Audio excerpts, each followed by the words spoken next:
Good morning, students and my dear friends. Welcome to the series Current Affairs Online.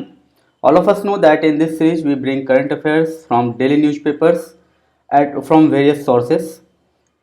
Let's start the topic today. The first topic is Coastal Radar Chain Network. Okay, what do you mean by chain network? So, इसके बारे में थोड़ा सा जान लो कि जब कभी भी अर्थ के चारों ओर हमारा सैटेलाइट होता है, ठीक है, तो एक सैटेलाइट अपना एक खास एरिया तक अपना विजन रख सकता है, ठीक है। ये सैटेलाइट अर्थ के इतने एरिया तक अपना विजन रखता है और ये सैटेलाइट सपोज अर्थ के इस एरिया तक अपना विजन रखता है। तो अगर ये दोनों सैटेलाइट को चेन नेटवर्क से जोड़ दिया जाए तो ये दोनों मिल करके कुछ इतने दूर तक का एरिया पर अपना विजन रखेंगे।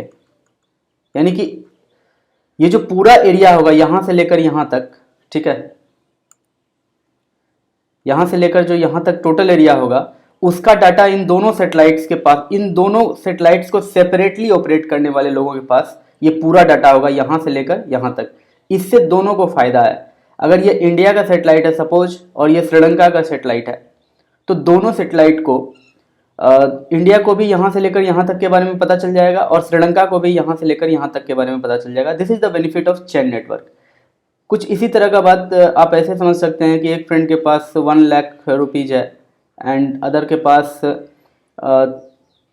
1 लाख रुपीज़ है और किसी बिजनेस को शुरू करने के लिए 2 लाख रुपए ही चाहिए, तो दोनों मिलकर अपना काम शुरू कर लें, ठीक है। कुछ उसी तरह का काम हमारा चेन नेटवर्क करता है। तो कोस्टल रडार चेन नेटवर्क क्या करने वाला है?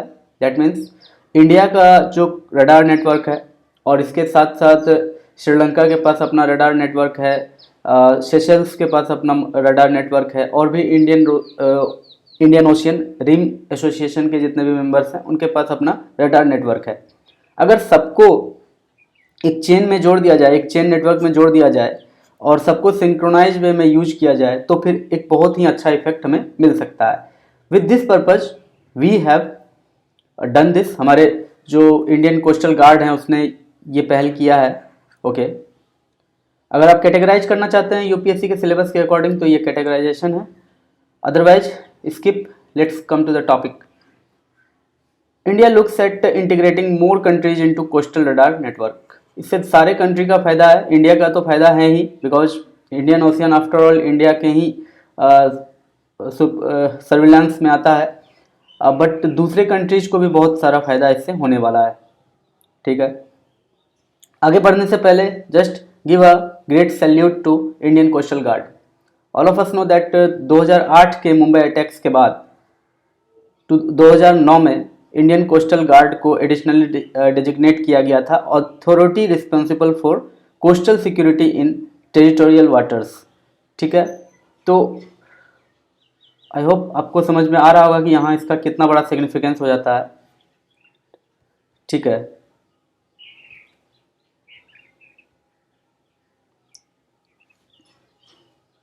इन February 2009, Indian Coastal Guard (ICG) was additionally designated as the authority responsible for coastal security in territorial waters, including areas to be patrolled by the coastal police.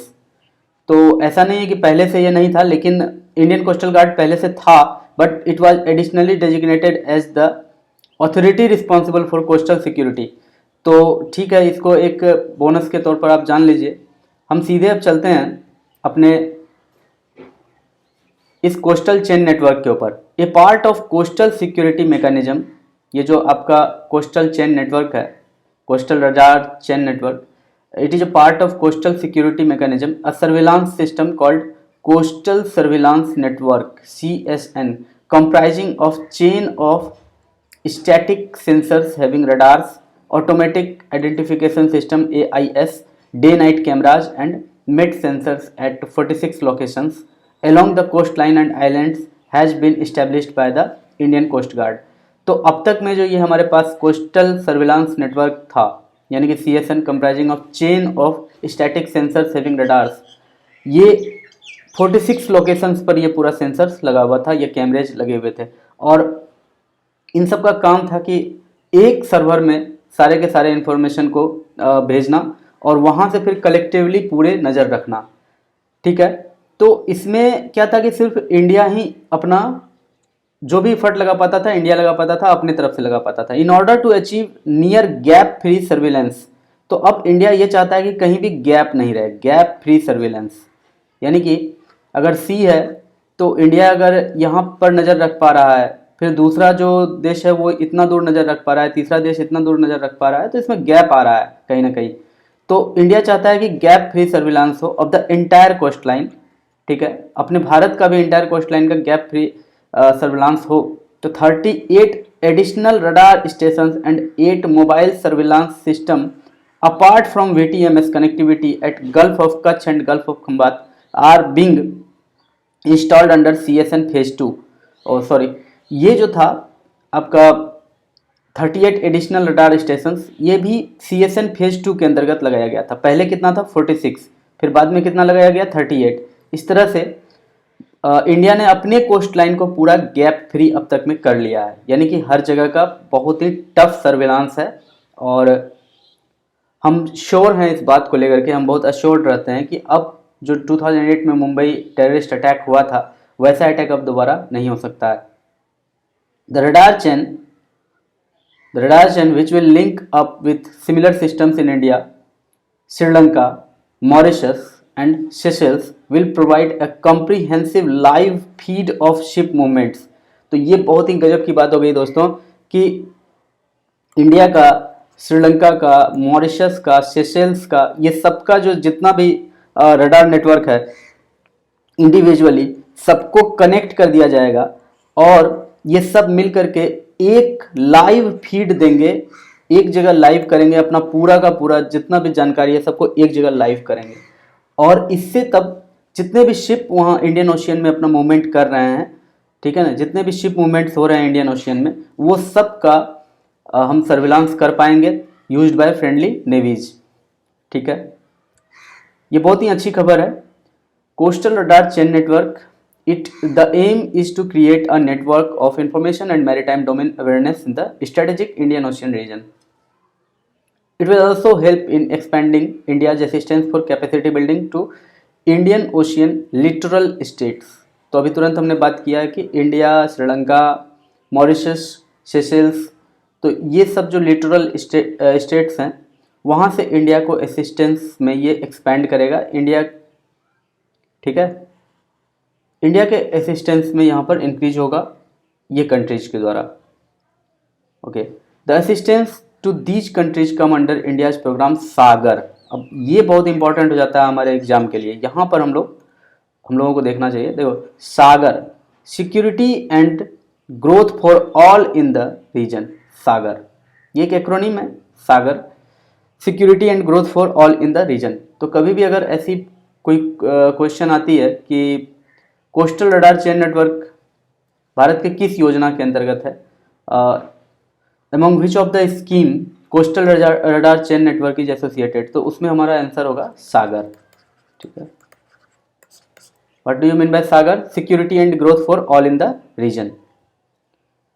So it was a very simple topic और ये सब topic समझ में बहुत easily आ जाता है। अब Indian coast guard के बारे में जान लो। Indian coast guard is a multi mission organisation, इसका बहुत सारा मिशन होता है और ये एक ऐसा ऑर्गेनाइजेशन है इंडिया का जो स्टेट पुलिस और इंडियन नेवी ये दोनों के बीच में अपना तालमेल बिठा करके काम करता है। ये दोनों के बीच में एक सिंक्रोनाइजेशन का वर्क करता है ये, और ये ऑपरेट करता है मिनिस्ट्री ऑफ डिफेंस के अंडर। ठीक है, I hope all of you are getting it very easily. It will also help in monitoring any illegal activities in the sea. तो जाहिर सी बात है लीगल इलीगल सारे एक्टिविटीज़ को ये मॉनिटर करेगा। तो बेसिकली हमें पकड़ में किसे लाना है, तो इलीगल एक्टिविटीज़ इन द सी को हम लोगों को डिटेक्ट करना है, तो उसमें ये बहुत हेल्प करेगा। Small fishing vessels for coastal surveillance application.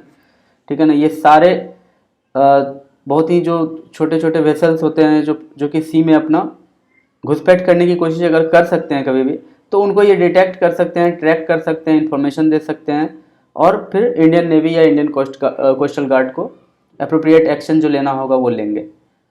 Ultimately, the data collected would feed into the Information Fusion Center for the Indian Ocean Region, IFC-IOR.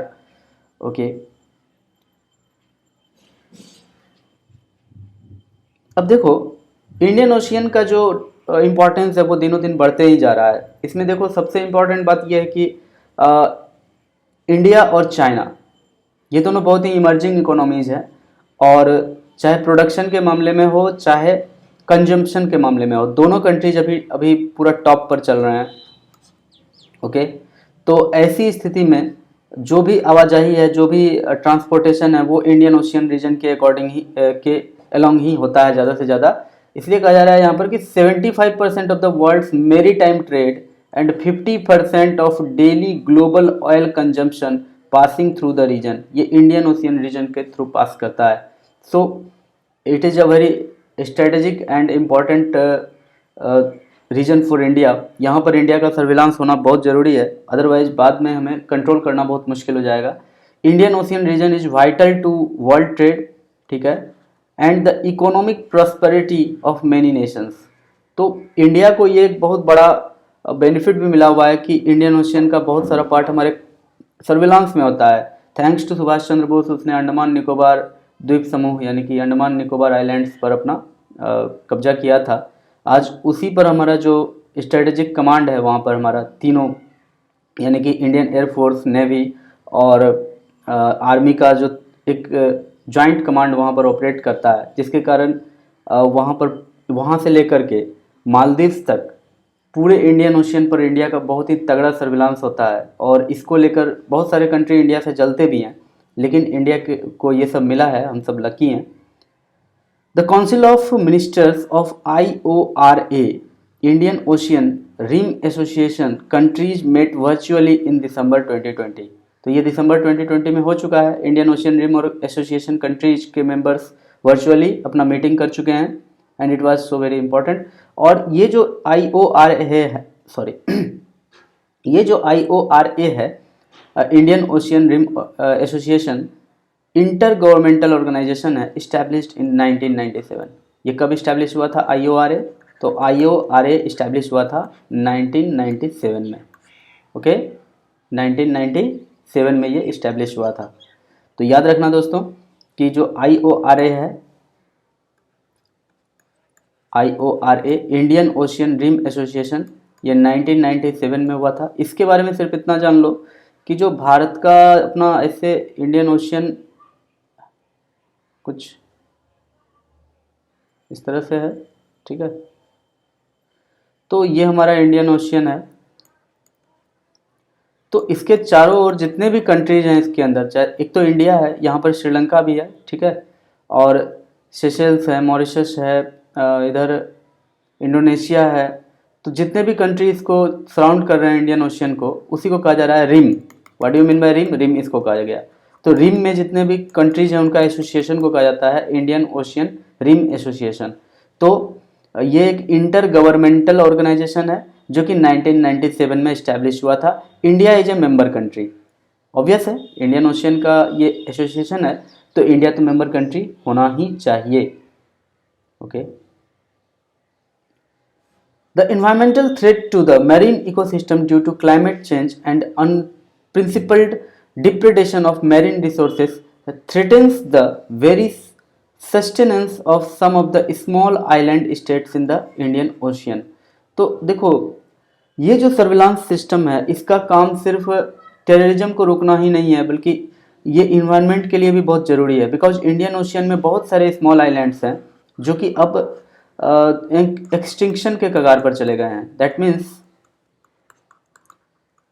जो सी लेवल है वो इतना बढ़ गया है, या फिर सी में पॉल्यूशन इतना बढ़ गया है, जिसके कारण कि वो स्मॉल आइलैंड्स अब यूं कह लो कि वो स्मॉल आइलैंड्स अब डूबने को हैं, और बहुत बुरा स्थिति है वहाँ का। तो वो सब में भी ये बहुत हेल्प करने वाला है हमारा। आपको पता है अमेरिका अपना कचरा लाकर यहाँ इंडियन ओशियन में गिराता है। सो इस तरह का सर्विलांस जब होगा तो हम पूरे सबूत के साथ उसको UNO में या फिर किसी भी इंटरनेशनल प्लेटफॉर्म पर उसे घेर सकते हैं, और उसे ये कह सकते हैं कि आप अपने पैसिफिक में गिरा दो। कम से कम ऐसे तो ठीक है, कहीं भी गिराएगा तो कहीं अल्टीमेटली अर्थ को ही हार्म होने वाला है, हम सब उससे हार्म होने वाले हैं। बट उसका जो इफेक्ट होगा वो पूरे वर्ल्ड पे होगा तब, और कलेक्टिव इफेक्ट होगा। ऐसा नहीं होगा कि वो जो गिरा रहा है आज उसका इफेक्ट पहले इंडिया को होगा फिर बाद में कभी अमेरिका को होगा। इस चीज़ के ही कारण बस यही सोचकर वो यहाँ आकर गिराता है, बेवकूफ़ है। India's presence in the UN Security Council is a non-permanent member as a non-permanent member for the next 2 years and the presidency of the G20 in 2023। ठीक है, दो चीज़ हमारे बहुत ही फेवर में आ रहा है कि सबसे पहली बात कि हम यूएनएससी के नॉन परमानेंट मेंबर बने हैं। इंडिया नॉन परमानेंट मेंबर बना है यूनाइटेड नेशन सिक्योरिटी काउंसिल का फॉर द नेक्स्ट 2 ईयर्स, अगले 2 सालों के लिए। और इसके बाद 2023 में इंडिया को क्या मिलने वाला है, तो प्रेसिडेंसी ऑफ द G20।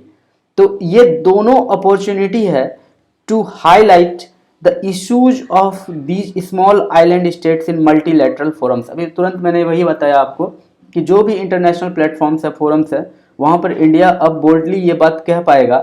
कुछ सबूत भी साथ में होना चाहिए, तो उसके लिए तो हमने ये कर ही लिया है, कोस्टल रडार चेन नेटवर्क। और अब हम बहुत ही अच्छे से हाईलाइट कर पाएंगे issues of these small island states. I hope all you guys are getting it very easily and let's come to the next topic. NGT panel for protection of Mahanadi flood plain NGT panel, national green tribunal panel for protection of Mahanadi flood plain क्या होता है? तो basically आप यही जान लो कि जब कभी भी सूखे का टाइम होता है, जब ये सूखा का टाइम है, ये नदी फ्लो कर रहा है, इस नदी का समझ लो कि अंतिम किनारा ये है, ठीक है, अंतिम किनारा इस नदी का ये और ये है। लेकिन सूखे के टाइम में नदी दिखता है बस ऐसे गुजर रही है, ठीक है, नदी ऐसा दिखता है कि वो इस तरह से ऐसे गुजर रही है, ठीक है, बस इतने में ही नदी को गुजरता हुआ आप देखेंगे सूखे के टाइम में।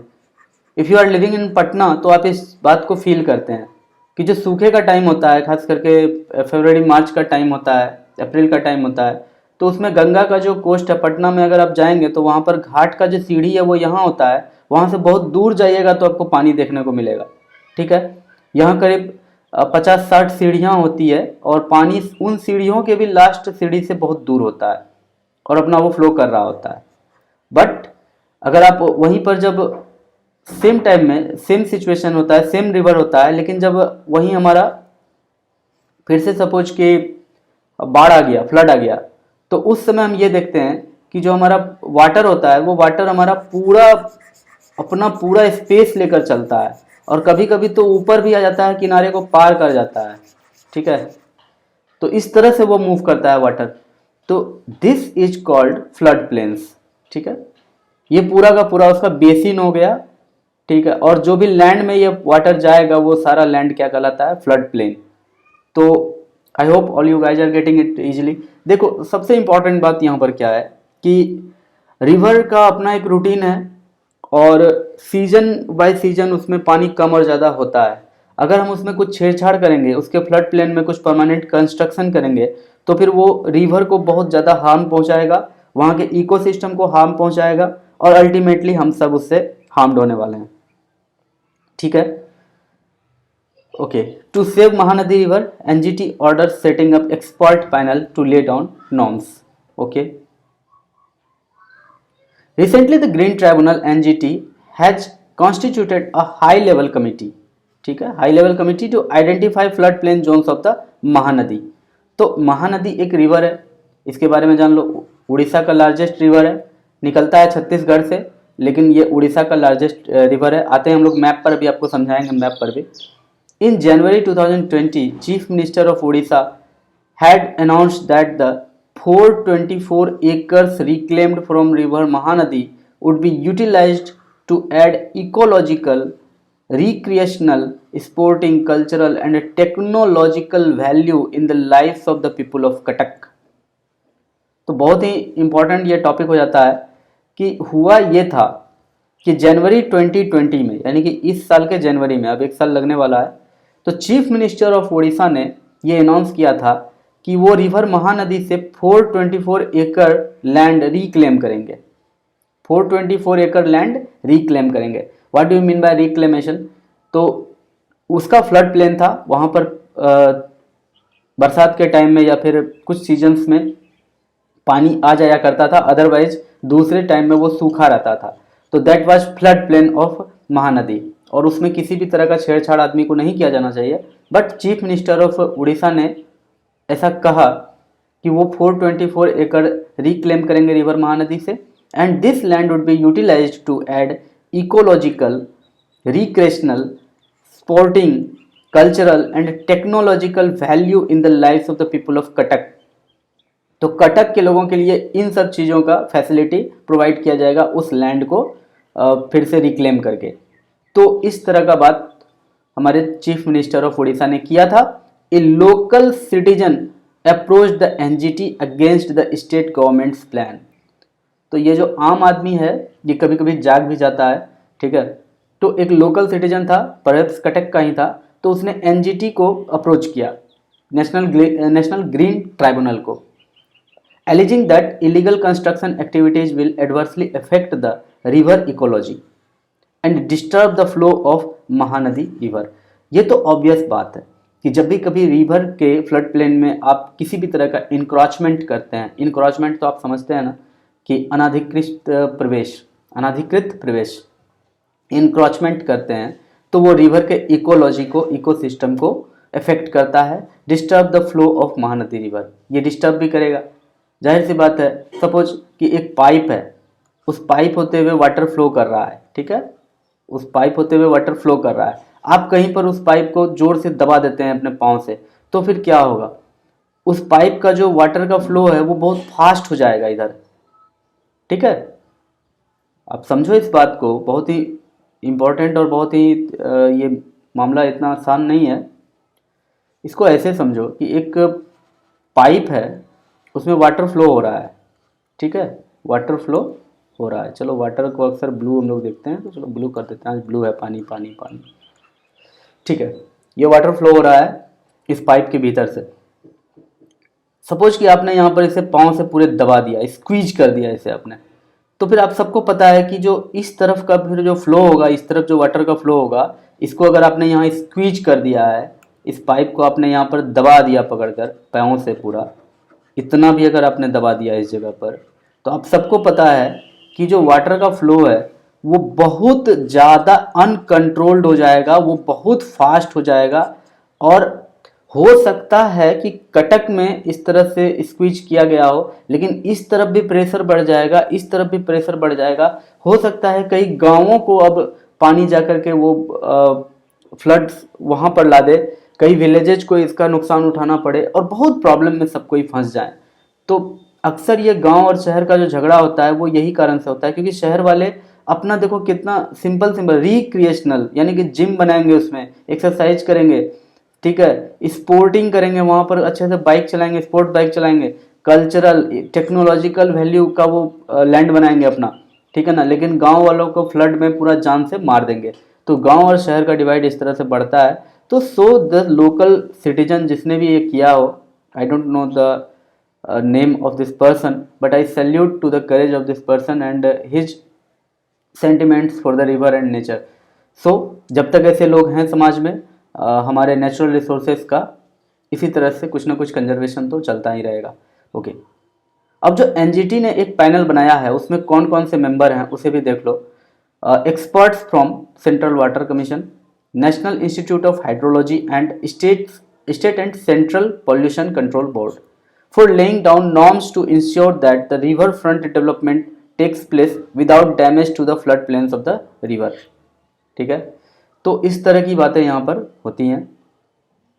तो एनजीटी ने जो अपना पैनल ऑफ एक्सपर्ट्स बनाया है, अब देखेंगे कि वो क्या अपना रिपोर्ट देते हैं। फिलहाल आप ये जान लें कि भारत में क्या लेजिस्लेशन है to regulate the flood plains. तो भारत में फ्लड प्लेन्स को रेगुलेट करने के लिए लेजिस्लेशन क्या है। हालांकि अब तक में ये हो जाना था, but there is no central legislation. ऐसा कोई भी सेंट्रल लेजिस्लेशन नहीं है to regulate the flood plains. Flood plains को रेगुलेट करने का कोई भी सेंट्रल लेजिस्लेशन नहीं है, except a 2016 notification issued by the Ministry of Affairs, Resources, River Development and Ganga Rejuvenation with respect to Ganga River under the Environmental Protection Act 1986। तो ये भी सिर्फ गंगा रिवर के लिए ही है, और ये इन्वायरमेंट प्रोटेक्शन एक्ट 1986 के रेफरेंस में एक रूल बनाया गया था 2016 में, prohibiting any construction in the active flood plain area of river Ganga और इट्स ट्रिब्यूटरीज। तो ये रूल क्या था कि ये किसी भी तरह के परमानेंट कंस्ट्रक्शन या कंस्ट्रक्शन को गंगा के एक्टिव फ्लड प्लेन एरिया में कंस्ट्रक्शन करने से प्रोहिबिट करता है, गंगा या फिर इसके ट्रिब्यूटरीज के भी फ्लड प्लेन एरिया में। गंगा के ट्रिब्यूटरीज के नाम बताइएगा, ठीक है, कौन कौन है जल्दी बताओ। However, some states have laws to regulate the flood plains. कुछ स्टेट के पास लॉज हैं जिससे कि वो फ्लड प्लेन्स को रेगुलेट करते हैं। Some of them are mentioned here, लेकिन मोस्ट ऑफ द स्टेट्स के पास नहीं है। इवन स्टेट गवर्नमेंट क्या करती हैं तो अभी तुरंत हमने ये देख लिया है इस न्यूज़ में। नॉर्मल कंडीशन में रिवर इस तरह से बहती है, बट फ्लड सिचुएशन में क्या होता है, ये पूरा अपना लबालब भरा रहता है, जितना बड़ा उसका एरिया होता है लबालब भरा रहता है, वो भी उसके लिए कम पड़ता है। तो आप समझ सकते हैं कि अगर इस एरिया को कोई इंक्रोच कर ले, यहाँ पर कुछ बना ले, तो इसके बाद इस तरफ भी प्रेशर बढ़ जाएगा वाटर में, और इस तरफ भी वाटर में प्रेशर बढ़ जाएगा, इस तरफ भी बढ़ जाएगा, इस तरफ भी बढ़ जाएगा। यहाँ पर अगर स्क्वीज कर दिया है कोई तो फिर क्या होगा, इस तरफ भी बाढ़ का खतरा हो जाएगा गाँव में, इस तरफ भी बाढ़ का खतरा हो जाएगा गाँव में। मैंने वो पाइप का एग्जाम्पल अच्छे से दे दिया है कि पाइप को अगर आप स्क्वीज करते हैं तो फिर क्या होता है, इस तरफ भी बहुत प्रेशर होता है, फिर इस तरफ भी बहुत प्रेशर होता है। अगर प्रेशर से बचना है तो नेचर ने जो तुम्हारे लिए करके दिया है उसी में अच्छे से खाओ पियो, खुश रहा करो। महानदी रिवर सिस्टम के बारे में थोड़ा जान लेते हैं। Third largest of peninsular India, ठीक है। तो एक तो हिमालयन रिवर सिस्टम होता है, एक पेनिनसुलर इंडियन रिवर सिस्टम होता है। तो पेनिनसुलर इंडिया का ये थर्ड लार्जेस्ट रिवर है, ठीक है, थर्ड लार्जेस्ट रिवर है। कौन, तो महानदी। कौन है, महानदी, ठीक है। Mahanadi is the third largest river of peninsular India. आप सबको पता है कि पेनिनसुला किसको कहा जाता है, पेनिनसुला कहा जाता है जो, देखो, लैंड का इस तरह का जो पार्ट हो जो एक ही साइड से लैंड से घिरा हुआ हो, बाकी साइड उसका वाटर से घिरा हुआ हो। तो इंडिया का तो है ही ऐसा। इंडिया का अगर आप मैप देखते हो तो उसमें आपको कुछ इस तरह का दिखेगा कि ये कुछ इस तरह का होता है। सॉरी, मैं रब कर लेता हूँ, तुरंत कर लूँगा, ज़्यादा दिक्कत नहीं है बाबू। सॉरी, चलो ड्राइंग पर आ जाता हूँ फिर से। तो ये हम लोगों का,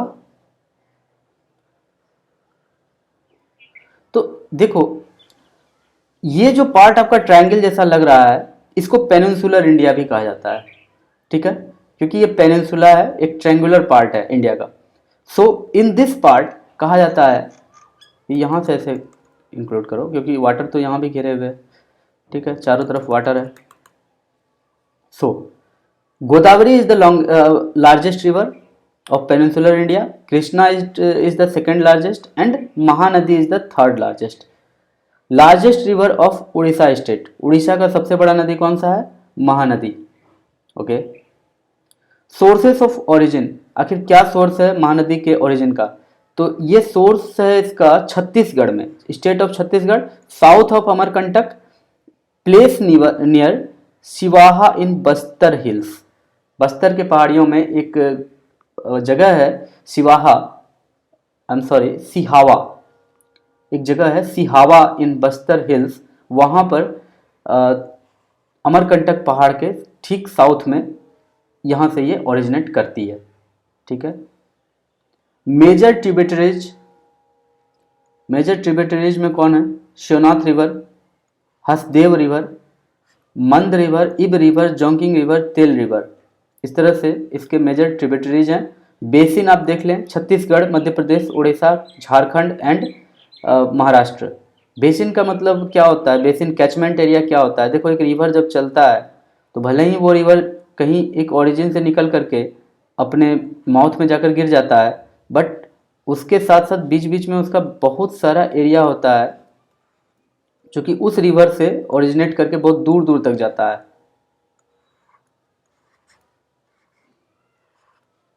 ओके, बहुत दूर दूर तक हो जाता है, हम सब जानते हैं कि बहुत दूर दूर तक वो चला जाता है कभी कभी। तो ये पूरा जो एरिया होगा ना, ये पूरा एरिया मिल करके कहा जाएगा कैचमेंट एरिया। ठीक है, ये पूरा एरिया क्या कहलाएगा? Catchment area. I hope all you guys have understood it easily. So let's come to the next point. देखो आपके लिए मैप लेकर आया हूं मैं। यहाँ पर आप देख सकते हो कि एक पहाड़ आपको दिखेगा, अमरकंटक यहाँ है। ओके, यहीं पर इसके साउथ में सिहावा एक जगह है, यहाँ से ये नदी ओरिजिनेट करती है। ओके, महानदी बहुत ही अच्छे से ओरिजिनेट करते हुए उड़ीसा में आकर यहाँ बहुत सारे नदियों में ये टूट जाती है और फाइनली फिर ये बे ऑफ बंगाल में गिर जाती है। ओके, तो मज़ा आ रहा है या नहीं? मुझे लगता है कि इस सेशन में आपको बहुत मज़ा आ रहा है। अगर मज़ा आ रहा है तो प्लीज़ कमेंट में डालो। मैं आपके लिए बहुत मेहनत कर रहा हूँ, आगे भी करता रहूँगा। ये आपका है रिवर महानदी। तो ऐसे अगर एक एक रिवर के बारे में अगर डेली न्यूज आता रहा तो हम लोग महीने के लास्ट होते होते, अगर रोज़ आता रहा एक एक रिवर पर किसी करंट अफेयर्स का टॉपिक, तो महीने के अंत होते होते हम सारे रिवर्स के एक्सपर्ट हो जाएंगे। कोई पूछेगा कि रिवर कैसा है तो आप बोलेंगे लाओ भाई सादा पेपर लाओ, एक प्लेन पेपर लाओ, अभी तुरंत ड्रॉ करके बता देता हूँ। तो इतना एक्सपर्ट तो आपको बना ही दूंगा। चलो, अब एक टॉपिक है सोशल एंटरप्रेन्योरशिप। देखो बेसिकली इसके बारे में आप यही जानो। ठीक है, हमारा करंट अफेयर्स ये है कि confederation of Indian industry southern reason, CII के बारे में आप जानते हैं। इसका झंडा बहुत जगह आप देखते होंगे। तो CII ने एक कंपटीशन ऑर्गेनाइज किया है, एक कंपटीशन अनाउंस किया है on social entrepreneurship. Social entrepreneurship का मीनिंग क्या है? It is a construct that blends the idea of commercial enterprise with the tenets of a charitable non profit organisation. देखो, idea of a commercial enterprise with the tenets of a charitable non profit organisation. ठीक है, तो idea तो हो commercial enterprise का, लेकिन उसका जो टेनेट्स हो, उसका जो एक लक्ष्य हो, तो वो एक चैरिटेबल नॉन प्रॉफिट ऑर्गेनाइजेशन के जैसा लक्ष्य हो। तो इसके पीछे लॉजिक क्या है? इसमें देखो, it is about creating business models revolving around low cost product and services to resolve social inequalities. ठीक है, social inequities. Social entrepreneurs are also called social innovators. ठीक है, तो ये सारी बातें हैं। इसका एग्जाम्पल देखो, examples of social entrepreneurship include educational programme. ठीक है, अब सपोज कि आप अपना एक कंपनी अपना स्टार्ट करते हैं और उसमें कमर्शियल तो आपको रहना पड़ेगा थोड़ा सा, कि सपोज आपने उस कंपनी का जो सोर्स है वो कहीं ना कहीं से आपने पहले ऑर्गेनाइज किया और अब आप एजुकेशन प्रोवाइड कर रहे हैं। तो सपोज आप कंप्यूटर ट्रेनिंग ही दे रहे हैं, 6 मंथ का कंप्यूटर ट्रेनिंग दे रहे हैं और उसके लिए आप मुश्किल से 150 रुपीज़ या 200 रुपीज़ चार्ज करते हैं, जो कि नॉमिनल कॉस्ट है, कुछ भी नहीं है। इसको आप फ्री एजुकेशन के ही तरह देख सकते हैं। 150-200 तो फॉर्म में नहीं आता है उसका, IIT का 1000-2000 में आता है उसका फॉर्म। अगर 150-200 में आप अगर उसे कंप्यूटर का ठीक ठाक ट्रेनिंग दे रहे हैं तो ये तो नॉमिनल फ़ी हुआ। अगर वो आप 6 मंथ का दे रहे हैं इतने ही रुपीज़ में, तो इसमें दोनों का फ़ायदा हो सकता है। अगर आप मास स्केल पर एक ही क्लासरूम में आप अगर 200 बच्चों को बिठाकर ये ट्रेनिंग देते हैं हर दिन 2 घंटे करके, 2 आवर्स, तो ऐसा 4-5 बैच भी अगर आपका चल जाता है तो आपके पास भी बहुत अच्छा खासा इनकम आ जाएगा और जिन बच्चों को आप सिखा रहे हैं उनका भी बहुत भला हो जाएगा, अगर आप अच्छे से सिखाते हैं तो। सो this would be a kind of social entrepreneurship. ये होगा सोशल एंटरप्रेन्योरशिप का एक kind. Providing banking services in underserved areas. अब सपोज कोई गांव है, उस गांव में, उस विलेज में कोई नहीं आता है, बहुत ही एकदम रिमोट एरिया है, सपोज हिल्स है, कोई आता जाता नहीं है, रोड नहीं है, कनेक्टिविटी नहीं है। ठीक है, वहाँ पर कुछ मनी लेंडर्स होते हैं गांव में और वो खून चूस रहे हैं गांव वालों का। वो बहुत ही हाई इंटरेस्ट रेट पर गांव वालों को लोन देते हैं और फिर उनका जो वापस लेने का तरीका होता है वो भी बहुत हार्श होता है। इस तरह का सिचुएशन है वहाँ पर, और वहाँ आप जोखिम उठाते हुए जाते हैं और अपना बैंक इस्टेब्लिश करते हैं या फिर अपना एक छोटा सा ऑफिस इस्टेब्लिश करते हैं और वहाँ पर बैंकिंग सर्विसेज आप प्रोवाइड करते हैं। So this would be like a drop in desert. तो वो रेगिस्तान में एक बूंद के जैसा होगा। आपको पता नहीं है कि आप वहाँ कितना बड़ा सोशल इनइक्वलिटीज को कम करने के लिए पहुँच गए हैं, वहाँ इक्वलिटी आप इस्टेब्लिश करने के लिए पहुँच गए हैं। So this is also a part of social entrepreneurship. Helping children orphaned by epidemic diseases. तो कोई चिल्ड्रन है, अगर वो एपिडेमिक डिजीज से ऑर्फेंड हो गया है या फिर कुछ भी हो गया, उसका आप अगर हेल्प करते हैं तो वो भी अपने आप में एक सोशल एंटरप्रेन्योरशिप है। और ये और बात है कि आप किस तरह से उनको हेल्प करते हैं, वहाँ आपका बिजनेस आइडिया कैसा है। अब ऐसा भी नहीं होना चाहिए कि आप उसे एक्सप्लॉइट कर दें, लेकिन अगर आप बीच का रास्ता निकालते हुए किसी को हेल्प करते हैं, सोशल वर्क करते हैं, so that would be a part of social entrepreneurship. मेरे ख्याल से मेरी बातें आपको समझ में आ गई होंगी। ठीक है, कुछ एरियाज है सैनिटेशन में, एजुकेशन में, वाटर में, conservation, gender bias, primary health, female foeticide, carbon emissions, other environmental problems. तो इन सब क्षेत्र में भी अगर आपका जो भी एंटरप्रेन्योरशिप है वो वर्क करता है तो उसे हम सोशल एंटरप्रेन्योरशिप कह सकते हैं। अब जैसे देखो कि सैनिटेशन की बात करते हैं, अगर सपोज कोई अपना बिजनेस मॉडल इस तरह का बनाया है कि उसका बिजनेस मॉडल इस वर्क पर काम करता है कि कहीं भी हम कचरा नहीं फैलने देंगे, कहीं भी हम गंदा नहीं फैलने देंगे। तो सपोज कि कहीं भी वो जाता है और घर में जाकर उसका जो टंकी होता है, सैनिटेशन टंकी होता है, तो उसको वो फ्री में साफ करता है। तो समाज के लिए तो वो सोशल एंटरप्रेन्योरशिप है। लेकिन सपोज वो इतना इफिशिएंटली कर लेता है कि वहाँ से जितना भी वो लाता है वेस्ट मटेरियल, उस वेस्ट मटेरियल से वो बायोफ्यूल्स बना लेता है, बायोगैस बना लेता है और उस बायोगैस को अच्छे कीमत पर फिर सेल कर लेता है। इतनी अगर क्षमता है किसी एंटरप्रेन्योर में, कोई अगर ऐसा कर सकता है, तो ये क्या होगा कि सोशल वर्क भी हो गया वहाँ पर, कि वो हर जगह से गंदा लाकर गिरा रहा है अपने जो भी उसका स्टोरेज पॉइंट है वहाँ पर, और फिर उसको वो बायोगैस में कन्वर्ट करके सेल भी कर रहा है। सो this would be a perfect example of social entrepreneurship. I hope all of you have understood it nicely। इसके बाद एक अवार्ड के बारे में बात करते हैं, social entrepreneur of the year SEOY 2020 award. ठीक है, ये कौन देता है? तो स्क्वैब फाउंडेशन एंड जुबिलेंट भारतीय फाउंडेशन। तो ये दोनों फाउंडेशन मिल करके एक अवार्ड देता है, social entrepreneur of the year SEOY 2020 award.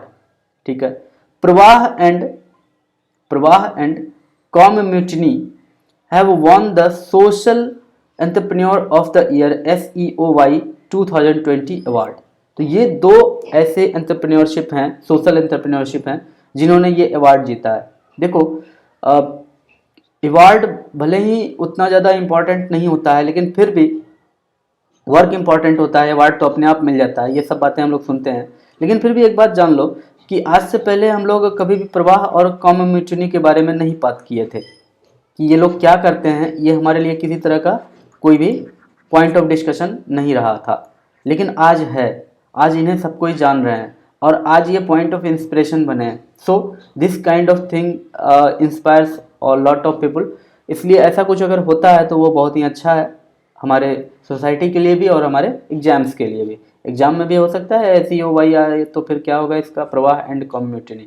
प्रवाह का काम क्या है? फैसिलिटेटिंग। अच्छा, ये 1993 में इस्टेब्लिश हुआ था प्रवाह। इसका काम है facilitating the development of a generation of empathetic sensitive youth change makers in India through psycho social interventions helping them build more inclusive identities and societies. तो ये उसका अपना एक गोल है। कॉम म्यूटिनी का काम है, जो कि कॉम म्यूटिनी कब बना था? 2008 में बना था। कॉम म्यूटिनी का काम है कि प्रवाह के जैसे अलग अलग एंटरप्रेन्योरशिप को इकट्ठा करके उसको एक नया मंच देना। ठीक है, तो प्रवाह के बारे में बस इतना ही जान लो। कुछ ऐसे ऑर्गेनाइजेशंस होते हैं जो जगह जगह जाकर एक नॉमिनल फीस लेकर के बच्चों को सिखाते हैं कि किस तरह से आप पब्लिक स्पीकिंग करेंगे, कैसे लोगों को एड्रेस करेंगे, और वो बहुत ही इफेक्टिवली काम करते हैं। उसका रिजल्ट भी दिखता है, ज़मीन पर दिखता है, लैंड पर दिखता है। तो इस तरह का ऑर्गेनाइजेशन है प्रवाह। और प्रवाह जैसे कई ऑर्गेनाइजेशन को फैसिलिटेट करने वाला ऑर्गेनाइजेशन है कॉम म्यूटिनी। सो दोनों को प्राइज मिला है। ओके, तो अब बात करते हैं कि आखिर गवर्नमेंट के पास ऐसा कोई प्लान है कि कोई भी कंपनी सोशल वर्क में जुड़े, ऐसा कोई प्लान है? Yes, there is a plan. 2013 company act in India which mandates companies to donate 2% of their average net profit to CSR, corporate social responsibility, has catalyzed investment in social ventures, but to truly achieve benefits of scale, it needs to be done in a much more coordinated manner. तो हर company का, या फिर यूँ कह लो कि हर listed company को ये, इसके लिए मैंडेटरी है हर लिस्टेड कंपनी के लिए कि वो अपने एवरेज नेट प्रॉफिट्स का 2% किसी सोशल वर्क में लगाए। That would be called social corporate social responsibility. हालांकि इसमें अभी भी बहुत सारा रेगुलेशन कच्चा है, ठीक से नहीं हो पा रहा है, धीरे धीरे वो सब ठीक हो जाएगा, लेकिन फिर भी हमारे देश में कंपनी एक्ट में ये प्रोविज़न है। Now come to the next topic. ये टॉपिक और भी बहुत इंटरेस्टिंग है, indigenous games and Khelo India. तो हाल ही में हम लोगों ने देखा कि कबड्डी लीग किस तरह से पूरे वर्ल्ड में फेमस हुआ, और उम्मीद है कि आगे भी उसे और ऊंचाई मिलेगी। लेकिन साथ साथ अब जो हो रहा है वो और अच्छा हम लोगों के लिए है कि हमारा जो इंडिजिनस गेम्स है, जो सदियों से हमारे भारत में खेला जा रहा है, उसे भारत अब इंटरनेशनली प्रमोट करना चाहता है। तो खेलो इंडिया के अंतर्गत उनको रखा गया है। ठीक है। Sports ministry approves inclusion of 4 indigenous game in Khelo India youth games. तो खेलो इंडिया यूथ गेम्स में क्या होता है कि नेशनल लेवल पर जो ओलंपिक्स या फिर स्पोर्ट्स फेस्टिवल होते हैं वहाँ पर उनको जगह दिया जाएगा, या फिर स्पोर्ट्स यूनिवर्सिटी में उसके लिए अब फैकल्टी होंगे, उसे प्रमोट किया जाएगा। और कोई भी खिलाड़ी जो उस खेल में अच्छा करता है तो उसे इंसेंटिव्स दिया जाएगा, उसे बहुत सारा प्रेफरेंस दिया जाएगा। ठीक है। कभी वो प्रेफरेंस इकोनॉमिक भी होता है, कभी इमोशनल भी होता है, स्पिरिट जगाने के लिए भी प्राइज के द्वारा भी दिया जाता है। तो ये 4 कौन कौन है देख लो। तो एक है Gatka, it is from Punjab, Kalari Payattu perhaps from Kerala, Thangla Manipur, Mallakhamb Madhya Pradesh and Maharashtra का। तो ये ऐसा खेल है जो भारत में कई सालों से, कई सदियों से खेला जा रहा है। ठीक है। इसमें जो कलारी पयट्टू है, इसके बारे में तो जान लो कि ये बहुत पुराना है, यानी कि हजारों साल पुराना है। ठीक है। हम लोग कह देते हैं कि 600 BC, बट कोई नहीं जान सकता है कि ये कितना पुराना है। खेलो इंडिया यूथ गेम 2021। तो खेलो इंडिया यूथ गेम्स होने वाला है 2021 में, और इसमें इन चारों गेम्स को मिला है अपना गटका। ये पिक्चर देखकर आपको लग रहा है कि बहुत ही गजब का मार्शल आर्ट है ये, और ये सच में गजब का मार्शल आर्ट है। और निहंग सिख जो होते हैं वो इसे बहुत प्रैक्टिस करते हैं। Originates from the state of Punjab, traditional fighting style of the Nihang Sikh warriors. Okay. Originated from the sixth guru, छठे गुरु थे, Guru Hargobind adopted kirpan for self defence during the Mughal era. अब सबको पता है कि मुगल एरा में, क्योंकि दिल्ली के पास पड़ता है पंजाब, तो मुगल एरा में मुगलों का पंजाब के ऊपर बहुत ज़्यादा एट्रोसिटीज बढ़ गया था। ठीक है। तो पंजाब के लोग अपने आप को बचाने के लिए अपना पूरा फरियाद लेकर गुरु हरगोबिंद के पास आते थे। स्टार्ट में जो सिख रिलीजन शुरू हुआ था वो शांति यानी पीस के लिए, पीस को बहुत ही वैल्यू देता था। और उसके बाद फिर जो वहाँ पर हुआ कि सिक्स्थ सिख गुरु हरगोबिंद ने अडॉप्ट किया था कृपान।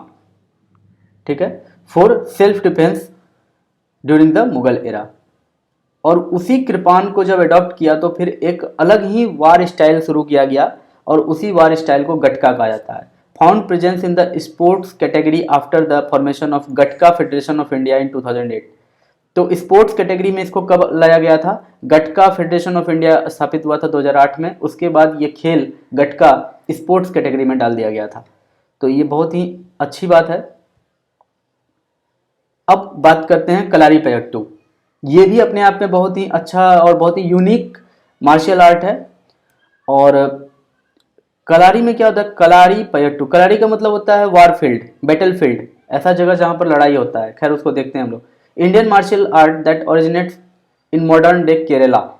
केरल, जहाँ आज केरल है, पहले कुछ और भी हुआ करता था, कभी त्रावणकोर हो जाता था, कभी कुछ हो जाता था, कभी चेरा का वहाँ पर राज्य होता था, कभी पांड्या उस पर राज कर लेते थे। जो भी हो, कलारीपयट्टू उसी जगह से ओरिजिनेट हुआ है। ठीक है, considered to be amongst the oldest martial arts still in existence with its origin in the martial arts timeline dating. ठीक है, martial art timeline dating back to at least the 3rd century BC. अब सोच के देखो कि 3rd century BC, मुझे लगता है कि ये उससे भी पुराना होगा। ठीक है, लेकिन फिर भी, और मैं क्यों कह रहा हूँ कि उससे भी पुराना होगा, बिकॉज ये जो वर्ड है ना कलारीपयट्टू, ये तमिल संगम लिटरेचर में इसका डिस्क्रिप्शन मिलता है। तो जैसे ही संगम लिटरेचर की बात आती है तो हम लोग फिर वहाँ क्लियर नहीं हो सकते हैं कि वो 3rd सेंचुरी बीसी ही है या फिर और पुराना है। तो थोड़ा सा तो वहाँ पर एम्बिग्यूटी है, इसलिए मैं कहा कि हो सकता है कि ये और पुराना हो, बट ठीक है, आप 3rd सेंचुरी बीसी लिख सकते हैं। ठीक है, the place where martial art is practised is called a kalari. Kalari का मतलब वो जगह जहाँ पर मार्शल आर्ट को प्रैक्टिस किया जाता है। मलयालम में इसका मतलब होता है जिम्नेजियम। मलयालम में इसका मतलब क्या होता है? जिम। मल्लखंब, ये बेसिकली आपको महाराष्ट्र और मध्य प्रदेश में देखने को मिलेगा। ठीक है, महाराष्ट्र और मध्य प्रदेश में। तो आई वॉज शॉक्ड कि ये पहले से हमारे यहाँ स्पोर्ट्स में लिस्टेड नहीं था। आई वॉज शॉक्ड क्योंकि ये अपने आप में यूनिक फीचर है। देखो इस एथलीट को देखो, आप इस एथलीट को देखो, ये बिना किसी सहारे का ये इस तरह से अपने आप को स्टैटिक कर रहा है इस पोल के ऊपर। इस पोल के ऊपर देख लो इसके बैलेंस को। यहाँ दाद देनी होगी कि हल्का सा मिस होने पे भी सोचो इसका पूरा लाइफ बर्बाद हो सकता है। और ये तो खैर अपने आप में जस्ट अनबिलीवेबल एक्ट है। तो इन सब चीज़ों को आज तक हम स्पोर्ट्स कैटेगरी से दूर रखे। We are sorry for that, we should be sorry for that. ठीक है, आगे बढ़ते हैं। मल्लखंब का अगर मीनिंग देखें, मल्ल मीन्स होता है रेसलर, मल्ल मीन्स होता है कुश्ती लड़ने वाला। ठीक है, मल्ल का मतलब होता है कुश्ती लड़ने वाला। खंभ मतलब होता है खंभा, तो खंभे से कुश्ती लड़ने वाला, दैट मीन्स रेसलिंग पोल या फिर कुश्ती वाली खंभे, कुश्ती वाले खंभे, रेसलिंग पोल, दोनों मीनिंग आप समझ सकते हैं। Mallakhamb, traditional sport originating from the Indian subcontinent in which a gymnast performs aerial yoga और gymnastic postures and wrestling grips with a vertical stationary और हैंगिंग वुडन पोल, केन और रोप। तो यहाँ पर पोल भी हो सकता है, केन भी हो सकता है, रस्सी भी हो सकती है। तो वो लटकते हुए भी ये एरोबिक्स कर सकता है या एरियल योगा कर सकता है। ये पूरा योगा का एक पार्ट है। सो रेसलिंग पोल इसका मीनिंग है। मध्य प्रदेश और महाराष्ट्र ये दोनों इसका हॉटस्पॉट है। आप मध्य प्रदेश और महाराष्ट्र के कुछ क्षेत्रों में जाएंगे, ऐसा मैंने सुना है और मैंने थोड़ा बहुत नागपुर में देखा भी है कि वहाँ सड़क के किनारे इस तरह के मलखंभ लगे हुए होते हैं। ठीक है, जिस पर लोग जाकर ये पूरा प्रैक्टिस करते रहते हैं और वो देखने में भी अपने आप में बहुत ही गजब का अनुभव है। ये इतना थ्रिल करता है। थांगला, थांग मीन्स होता है स्वॉर्ड यानी कि तलवार, ता मीन्स होता है स्पीयर। ठीक है, तो Huyen Langlon is an Indian martial art of Manipur. तो हुयन लैंगलोन का ही दो पार्ट होता है, जिसमें से एक पार्ट है थांगता। थांगता, आई एम सॉरी थांगला बोल दिया था हमने, थांगता। ठीक है, एक है थांगता और दूसरा है सरित सरक, अनआर्म्ड फाइटिंग। तो ये अनआर्म्ड फाइटिंग होता है, ये आर्म्ड फाइटिंग होता है थांगता। तो अभी खेलो इंडिया में किसको इंक्लूड किया गया है? थांगता को इंक्लूड किया गया है। तो चार कौन कौन हो गए? पहला तो हो गया था हमारा गटका, फिर उसके बाद मैंने कहा कलारीपयट्टू, फिर कहा मल्लखंब, अब कहा थांगता। तो ये चार को खेलो इंडिया में इंक्लूड किया गया है and we are happy for all this four. ये पहले हो जाना था बट देर आए दुरुस्त है। अब आगे बात करते हैं, थोड़ा सा बैड न्यूज है but we should be hopeful. Mutated novel corona virus, health से आता है ये, हेल्थ टॉपिक से। चलो देखो कि कोरोना वायरस जो है ना वो समय के साथ मुचुएशन हो रहा है उसके अंदर। मुचुएशन होने का क्या मतलब है कि वो अपने आप को डेवलप कर रहा है। ठीक है। डेवलप इस सेंस में नहीं कि अब वो आदमी को तंग नहीं करेगा, बल्कि इस सेंस में कि वो आदमी को किस तरह से ज़्यादा अच्छे से तंग कर सकता है। ठीक है। Sorry. A mutation means a change in the genetic sequence. Change in the genetic sequence of the virus. All of us know that corona is a RNA virus, ribonucleic acid virus. और RNA में ढेर सारे strands होते हैं, यानी कि उसका अपना एक पट्टी होता है जिसमें कि जेनेटिक इन्फॉर्मेशन होता है, और इसी इन्फॉर्मेशन के अकॉर्डिंग ये पूरा RNA वर्क करता है। तो इसमें ढेर सारा स्ट्रेंस होता है। ठीक है, 1 स्ट्रेन, 2 स्ट्रेन, 3 स्ट्रेन, इस तरह का ढेर सारा स्ट्रेन होता है। और ये स्ट्रेन खुद में म्यूचुएट होता रहता है, खुद में मैच्योर होता रहता है, और सिचुएशन के अकॉर्डिंग ये खुद को चेंज करता है, जिससे कि सिचुएशन पर ये ज़्यादा स्ट्रांगली हैम्पर कर सके सिचुएशन को। ठीक है। तो in case of SARS-CoV-2, there is a ribonucleic acid RNA virus. A mutation means a change in the sequence in which its molecules are arranged. तो आपको बताया ना मैंने, ये जो RNA होता है, ये पट्टी होती है, इसमें ढेर सारे मॉलिक्यूल्स एक खास तरीके से अरेंज्ड होते हैं। ठीक है। और इसमें इसका कोडिंग होता है, और उसी कोडिंग के अकॉर्डिंग इसका सारा फीचर्स डिफाइन होता है। एक वायरस का टोटल फीचर उसके RNA में ही डाटा के फॉर्म में बहुत अच्छे से स्टोर किए हुए होते हैं, और वो उसी तरह से ऑपरेट करता है पूरा का पूरा वायरस। एक कोई भी लिविंग ऑर्गेनिज्म है, उसका डीएनए में उसका सारा प्रॉपर्टी डाला हुआ होता है। अगर उसके कलर को स्टडी करना है, उसके फीचर्स को स्टडी करना है, तो उसके डीएनए को स्टडी करते हैं माइक्रोबायोलॉजिस्ट। तो यहाँ पर कुछ ऐसा ही हम लोगों को थोड़ा सा ओवरव्यू लेना है, हमें इसमें पीएचडी नहीं करना है जो हम इसमें बहुत ज़्यादा जानने जाएंगे। SARS-CoV-2 is the virus that causes कोविड-19। बहुत ही परम ज्ञान मैंने आपको दिया, आप अभी तक नहीं जानते थे। RNA is an important biological macromolecule that is present in all biological cells. जितने भी बायोलॉजिकल सेल्स हैं वहाँ पर ये RNA बायोलॉजिकल मैक्रोमोलिक्यूल प्रेजेंट होते हैं। ठीक है। A mutation in an RNA virus often happens when the virus makes a mistake while it making copies of itself. याद रखिएगा कि जो इसका एक प्रोसेस होता है कि एक वायरस कैसे फैलता है। एक वायरस कैसे फैलता है, तो सबसे पहले तो वो वायरस क्या होता है कि एक बॉडी के भीतर जाता है, एक वायरस जाता है, और वहां पर वो खुद को रिप्लिकेट करता है, और ढेर सारा वायरस बनता है, और उस बॉडी में पूरा भर जाता है, और इसका रेट बहुत फास्ट होता है। वो माइक्रो सेकेंड, नैनो सेकेंड में अपना रिप्रोडक्शन कर लेता है, तो वो पूरे बॉडी में भर जाता है। फिर वहां से वो दूसरे जगह ट्रांसफर होता है, सांस लेने में, यानी कि मास्क अगर नहीं पहना है तो, या फिर टच करने से, चाहे जो भी रीजन से हो। तो इस तरफ से आया, ये बॉडी में गया, फिर बॉडी से निकला।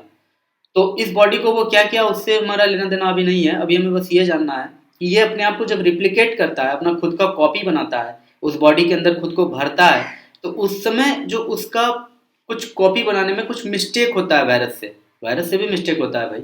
चलो, साइंटिफिकली प्रूवन हो गया कि वायरस से भी मिस्टेक होता है। तो आरएनए वायरस हमेशा, अक्सर ऐसा होता है, it is often seen that RNA virus जो है वो कुछ मिस्टेक कर देता है, और उसका कॉपी गड़बड़ा जाता है। जैसा वो खुद है बिल्कुल वैसे का वैसे कॉपी नहीं होता है, थोड़ा सा चेंज हो जाता है कॉपी में, and this change is called mutation. और कभी कभी ये चेंज कुछ इस तरह से होता है, सपोज कि किसी बॉडी में उसे एंटर होने में, या फिर वहाँ पर उसे न्यूट्रिशन लेने में प्रॉब्लम हो रहा है, या फिर उसकी एंटीबॉडी बहुत स्ट्रांग है, तो फिर वो जो अपना कॉपी करता है वो उसी अकॉर्डिंग कॉपी करता है कि यहाँ भी मैं अच्छे से एग्जिस्ट कर जाऊँ। तो कहने का मतलब यह है कि म्यूचुएशन होने के बाद वायरस और स्ट्रांगर हो जाता है। ठीक है। कोविड के केस में हम ये देख रहे हैं कि म्यूचुएशन के बाद वायरस थोड़ा सा क्वाइट बिट स्ट्रांगर हो गया है। ठीक है। तो ठीक है, आगे बढ़ते हैं। हालांकि हम लोगों के लिए थोड़ा सा ये राहत का विषय ये है कि ये बहुत ही छोटे पार्ट में हो रहा है। ये जो स्ट्रेन हो रहा है बहुत ही छोटे पार्ट में हो रहा है, लेकिन फिर भी हो तो रहा है। The mutant virus has been identified as N51Y and is likely to be a mutation in spike protein. All of us know that corona का जो सबसे बड़ा अपना उसका एक, यूं कह लो कि स्पेसिफिक फीचर है, यूएसपी है, अल्टीमेट स्पेसिफिक प्रॉपर्टी, वो इसका स्पाइक्स है। स्पाइक्स यानी कि ये जो स्पाइक्स हैं, ठीक है ना, ये है। इसका काम क्या होता है? इसका काम होता है जो ह्यूमन सेल्स का अपना डीएनए है या फिर जो भी प्रोटीन है उसमें ये स्पाइक्स एक्चुअली प्रोटीन है, तो यही हम लोगों को इफेक्ट करते हैं। हमारे बॉडी के अंदर जो रिप्लिकेट करता है ये, उसमें ये स्पाइक्स का बहुत वैल्यू होता है, बहुत इंपॉर्टेंट रोल होता है। तो अब ये कहा जा रहा है कि म्यूटेशन जो हो रहा है वो स्पाइक प्रोटीन में ही हो रहा है, ठीक है, ओके।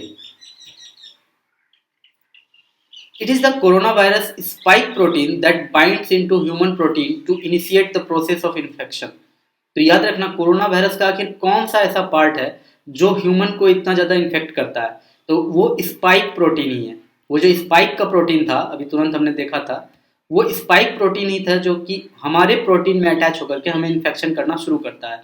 और अभी क्या देख रहे हैं, ये जो कुछ भी यहाँ पर चेंज आया है वो किसको लेकर आया है, ये स्पाइक प्रोटीन में ही चेंज आया है, N51Y स्पाइक प्रोटीन।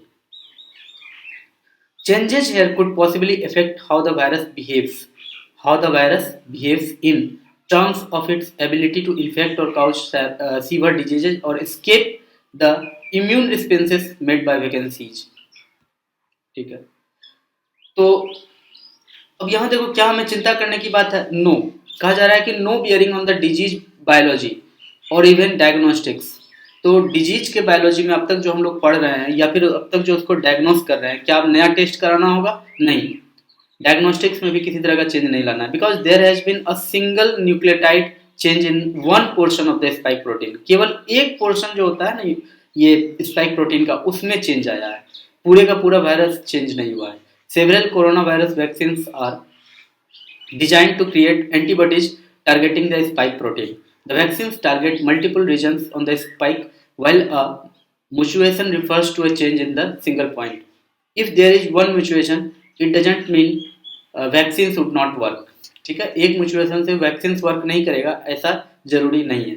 लेकिन यहाँ एक बात और, एक क्वेश्चन भी देख लो, ये क्लियरली ये भी नहीं कर रहा है कि कह रहा है कि वैक्सीन काम कर ही जाएगा। ठीक है, तो सारे फैक्टर्स को हम लोग लेकर चलते हैं।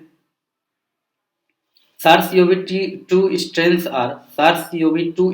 are genetically similar to one another, and scientists do not expect this mutation to have a significant impact on their ability to cause more severe diseases than what was been observed so far। तो अब तक जितना हम लोगों ने observe किया है, ठीक है ना, तो उससे ये कोरोना वायरस कुछ ज़्यादा सीवियर अटैक अब शुरू कर देगा, ऐसा कोई अंदेशा साइंटिस्ट को नहीं है। So we are quite sure that it will not cause such a huge pandemic.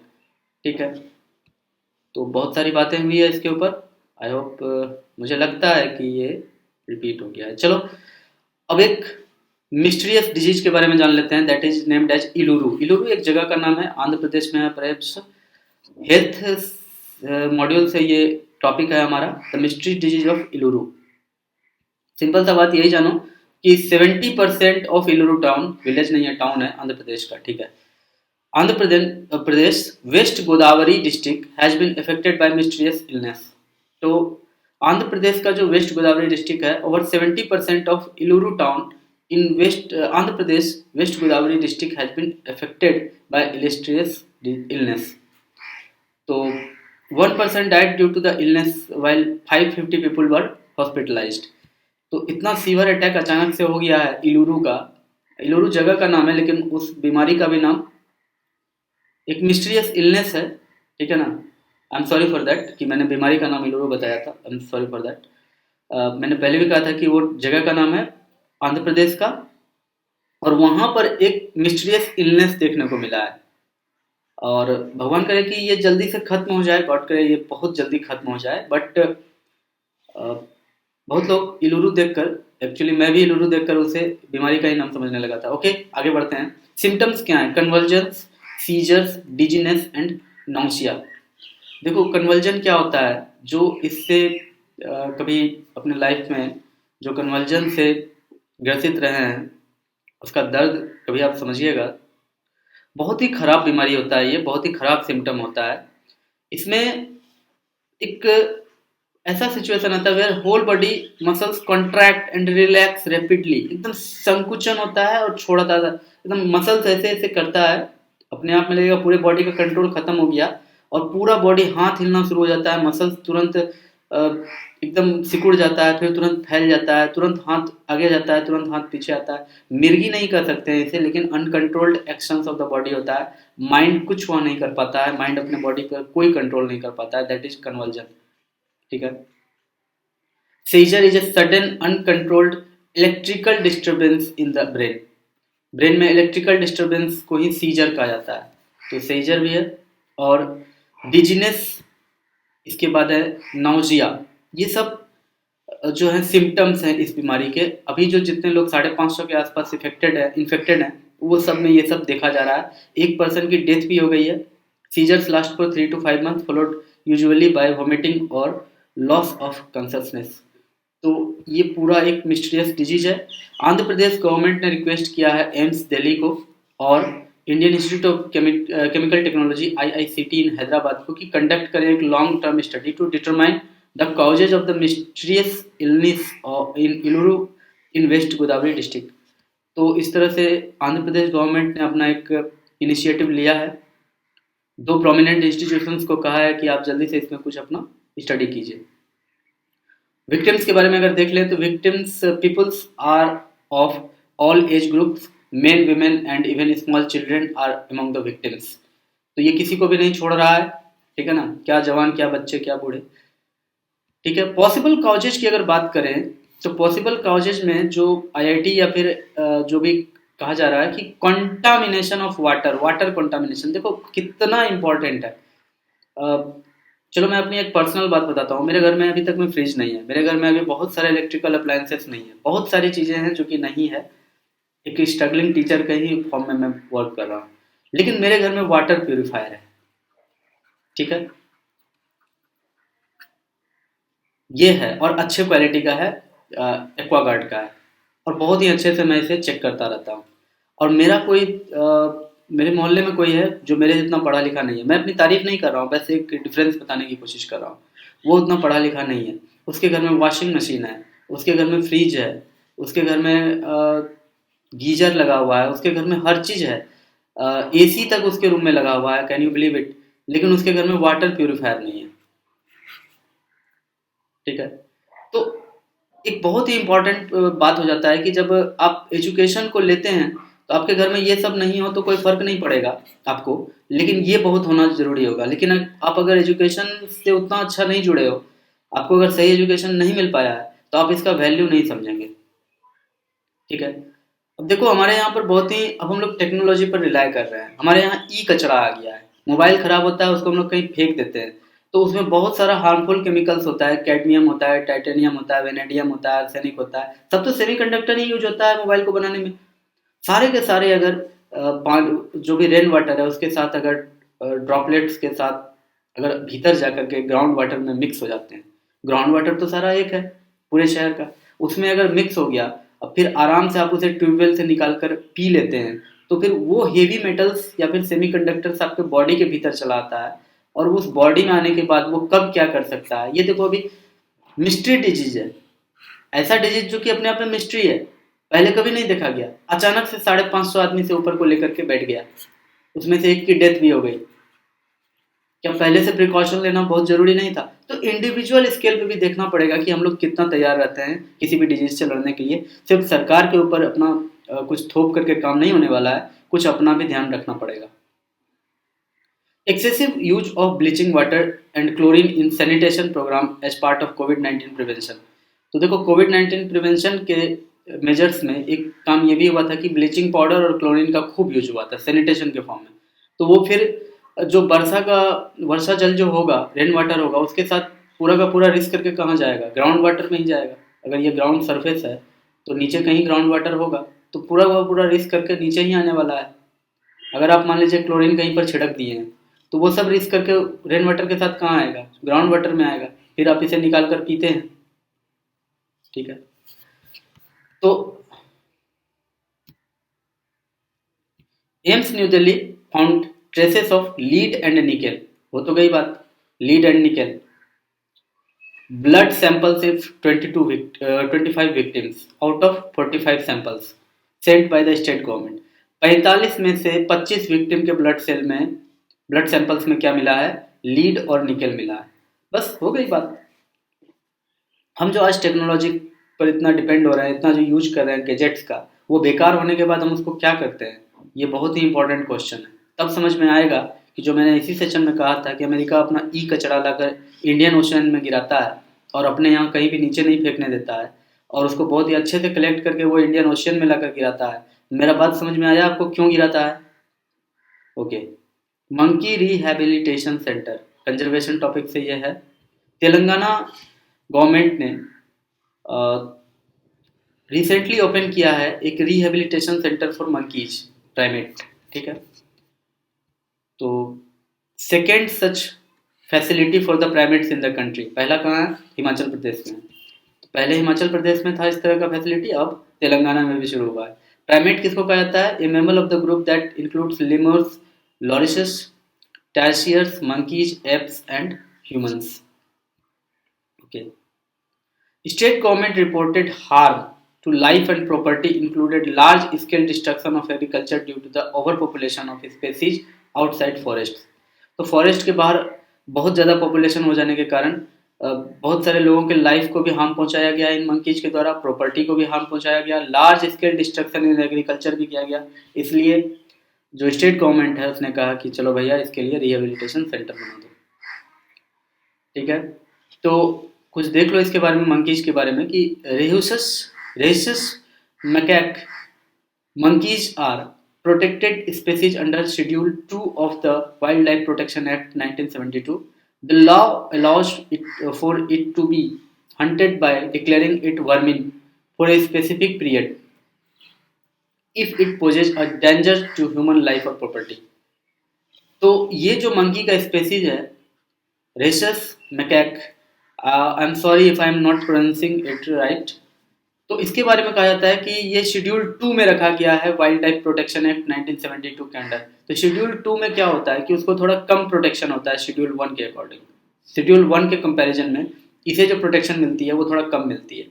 इसमें अगर इसे वर्मिन डिक्लेयर कर देता है स्टेट गवर्नमेंट या फिर सेंट्रल गवर्नमेंट, तो फिर एक स्पेसिफिक पीरियड तक के लिए, जब तक के लिए ये वर्मिन डिक्लेयर्ड है, ये उस स्पेसिफिक पीरियड के लिए हंट करने का अलाउ रहता है इसका, कि मतलब आप इसका हंट कर सकते हैं, आप इसको मार सकते हैं अगर ये पोज करता है ह्यूमन लाइफ और प्रॉपर्टी को किसी तरह का डेंजर, ठीक है। अदरवाइज आप जंगल जाकर के तो इसे नहीं मार सकते हैं, लेकिन वो बाहर आ गया तो आप इसे मार सकते हैं।